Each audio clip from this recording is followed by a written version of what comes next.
People need to be able to look at the scriptures that they were always taught, condemn homosexuality, and they need to know that it's okay, even after years of thinking one thing, to change our minds. So to those people, I would encourage you to keep going, seek out diverse voices on these topics, and know that it's okay for your beliefs to be evolving. We know that about 25% of youth identify as queer now. And so this is not a small portion of the population. So many of us are really tired of this bait and switch that has happened in so many church organizations where we're told that everyone's welcome. And it's not until we've invested years as participants and volunteers that we find out that if we don't agree with certain beliefs, then we end up having to choose between these amazing friends and communities that we've built and our beliefs. And that's a really terrible situation to be in.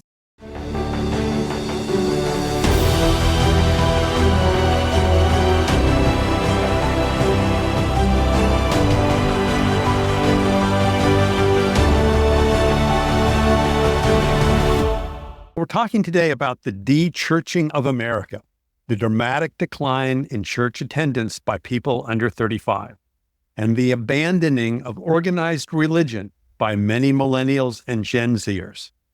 And I'm interviewing for the first time my 30-year-old recently married daughter and Stanford epidemiologist and biostatistician. Welcome, Elizabeth. Thanks for having me. Just so people have a bit of context, we raised you in an evangelical megachurch. You went to Sunday school and youth group from the age of about 4 or 5 through high school, I think. And you went on many mission trips, both with us and on your own. You attended a Jesuit university and were a small group leader and a young life leader in college. And you're recently married and attending an affirming Presbyterian church. That's correct. Taking a page out of the Zoe podcast, we're going to start with 6 quick questions, yes, no, or if you have to, a 1-sentence answer. And then we will go back through and dig into all of those. So, if you had children, would you take them to church? Only LGBTQ-affirming churches, and even then it would be a discussion about if it's a safe space for them.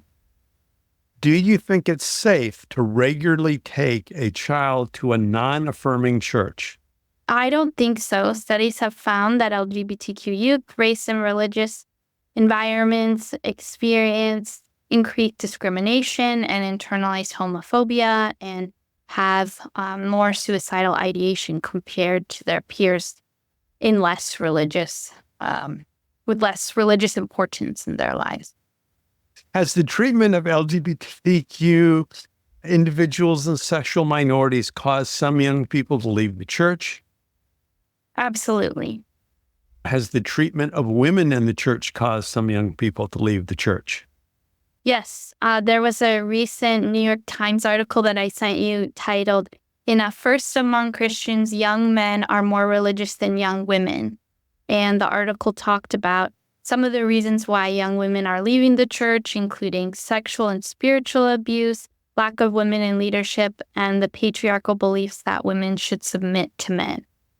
So some churches claim the ideal state for a young woman is married with children. Did you sense that growing up in any of the churches that we took you to? I'm going to give a longer answer than a yes or no for this one.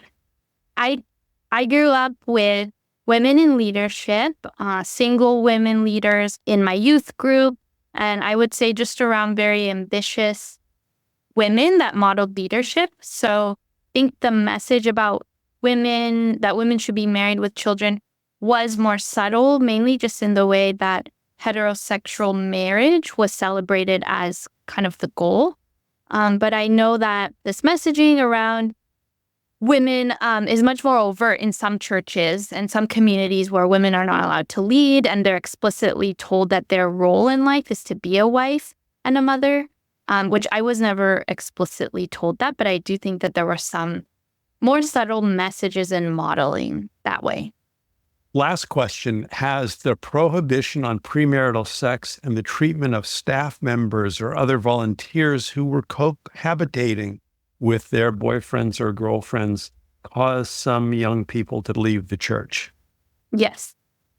Wow. Okay. So you have a fair number of friends who went to church when you were in elementary school and high school that now no longer do. What other factors have led them to leave organized religion, or do you want to elaborate on any of the ones we've already mentioned?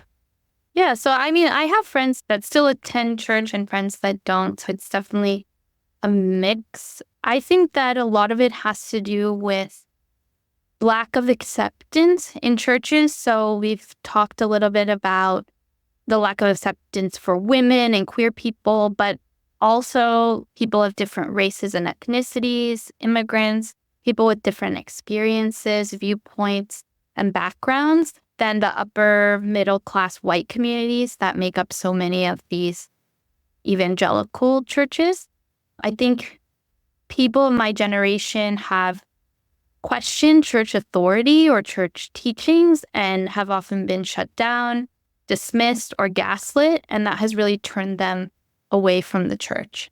I was thinking about my personal experience, and in our church growing up, we were taught that doubting was like a good thing, which I'm sure in some churches that's not necessarily taught that way, but we were taught that doubting your faith was a good sign because it means you're questioning things, and questioning is a good way to grow. We were always given the example of doubting Thomas in the Bible and how that wasn't a bad thing. I remember multiple times being told, like, that's okay. It's like, it's a good thing that he was doubting, like he was being honest. And, it would be normal to doubt that Jesus was resurrected. I was thinking, like, we were taught to doubt our personal faith and, like, directly have personal questions for God, but we were never really taught to question what the church was teaching or church power and authority. And I think that's kind of the difference that I'm seeing now is when people have questioned that and been, turned away or dismissed, that's kind of, it can be hard to want to stay in an institution like that. That's a good distinction I had never made. I was thinking as you started talking about the Jesuits, who really are known for helping people deal with difficult questions. But the second half of your remark about questioning your faith is fine, but questioning the church authority is kind of a different category. Interesting. Yeah. You have stayed involved with a church, and some of your friends have. Kind of what was your calculus and your thinking about that? I wasn't set on staying in church. I was tired of an institution that, were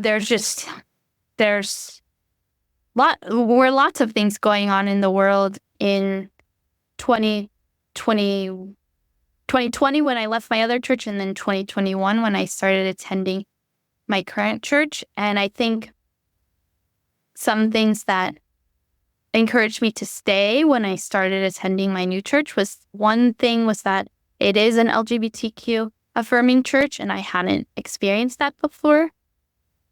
And then connected to that, but broader, is just they were willing and open to talking about and praying for current events, like Black Lives Matter, school shooting, trans rights, reproductive rights.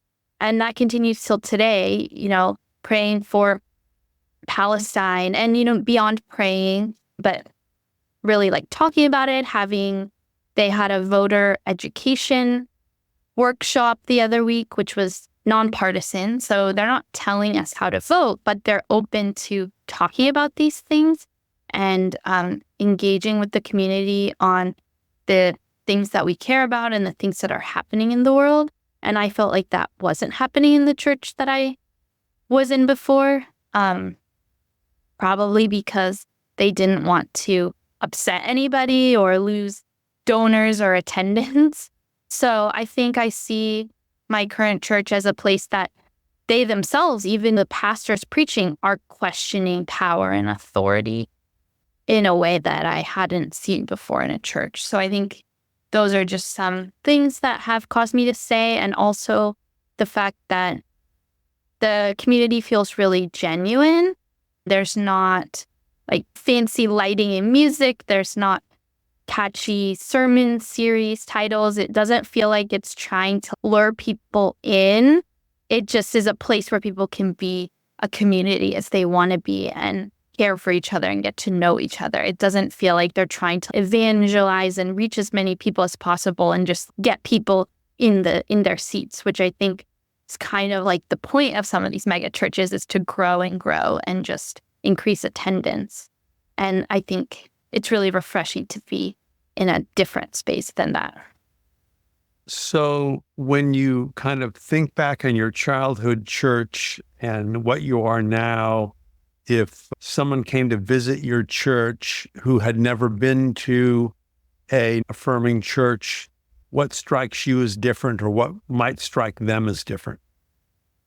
Yeah, I think one thing is that queer people in the LGBTQ plus community are openly celebrated. So in June for Pride Month, members of the community who identify as queer are invited to share their stories. And that's something that our church often does for different groups of people or identities in different months. We had people sharing for Hispanic Latino Heritage Month recently, Black History Month, Disability Pride Month. So it's not just something that's done with the LGBTQ community, but I think that's one thing, is just seeing both people that work at the church or just attend the church being able to not only lead, but preach and share about how their queerness is beautiful and a reflection of God's expansive creation has been really life-giving to me. So I think that's something that someone who's never been in that environment of an affirming church would get to experience. So yeah, I think that's just one example. So what do you think the church is known for amongst your peers today? I mean, obviously it depends, but I think unfortunately the church is known among younger people today for their judgment and narrow-mindedness. I've been in these churches that often preach messages of love and stories of Jesus loving orphans, widows, non-religious people. But then I look around and the loudest Christian voices are putting their time and money into taking away reproductive rights and trans rights. They're spreading lies and hate towards immigrants. They're endorsing sex predators and white supremacists as politicians. And they're just doing all this very openly as Christians and in the name of Jesus. And I think it's really awful. And I don't think it's representative of Jesus at all. Amen. So I've met priests, pastors, and church elders who privately are affirming. Some have queer children or relatives, and yet they work at non-affirming churches. Do you have a theory about what is going on? Yeah, I think first and foremost, it's about money and power, as I've mentioned. People at these institutions are scared of losing attendees and, most importantly, donors if they speak out on this issue. So I think that's a big thing for sure. I think some of these institutions, it's easier to change than others, right? And I used to attend a church that the denomination doesn't allow the church to be affirming. At that church, I knew a lot of young people, including people that worked at the church, who wanted it to change, but had really very little power to do anything about it because this already big megachurch was a part of this larger institution that had these policies. And I mean, you could probably say the same thing about like the Catholic Church, for example. I think it will take a lot of work to change their views on this. That being said, I do admire those who are dedicated to the long game of changing religious policies. But I think at some point you have to decide how long you're willing to give your time and your money to an institution that's unlikely to change. And then the third group of people, well, it's maybe not a group because it is, and probably for these people could also be related to the first two issues I described. But the other thing is that I think especially in the Bay Area, which is very liberal where we are, there's a lot of people who I would call like culturally affirming, if you can say that. Like at this point, they've met queer people. They may even have queer people in their family, like you're saying, and they have no problem accepting these people in their lives. And they're probably in support of gay marriage and queer rights. But then when it comes to church teachings on sexuality, they haven't really thought that hard about it until now. They always were taught that homosexuality was a sin. So this is kind of like the hate the sin, love the sinner group, the everybody's welcome group. Everybody's welcome in the church. And then it's not until a gay couple asks to get married or a youth group leader comes out as gay that suddenly their cultural beliefs collide with their church beliefs. And so I think this is where resources like your podcast are super valuable, because we need to be able to think critically about what we've been taught and know that it's okay to change our mind. For you and me both, we've been on a journey to where we are today. And so I think people need to be able to look at the scriptures that they were always taught condemn homosexuality. And they need to know that it's okay, even after years of thinking one thing, to change our minds. So to those people, I would encourage you to keep going, seek out diverse voices on these topics, and know that it's okay for your beliefs to be evolving. Wow. Last question. So if you were advising a church today, its elders or pastors, on retaining young people, what advice would you give them? First, I would ask yourself, why are you trying to retain young people? And really look at your motivation.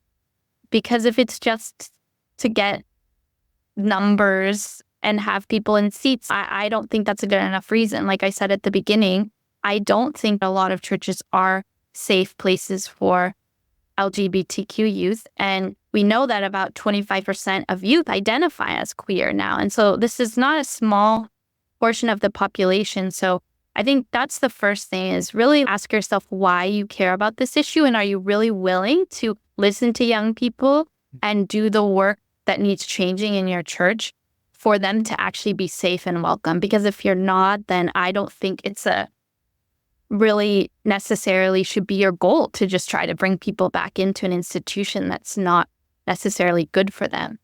So that's what I would say first. And I think part of that is becoming an affirming church, but that's not the only issue. So I think the other things that you need to do are listen to young people, especially queer people and people of color. Find out what they care about, what they're passionate about. Ask them what they think about faith, what their community needs from church, and then be willing to actually act on what they say. So be willing to co-imagine and co-create a community with them, even if it's different from what you consider to be traditional church. I would say don't focus on growth and numbers.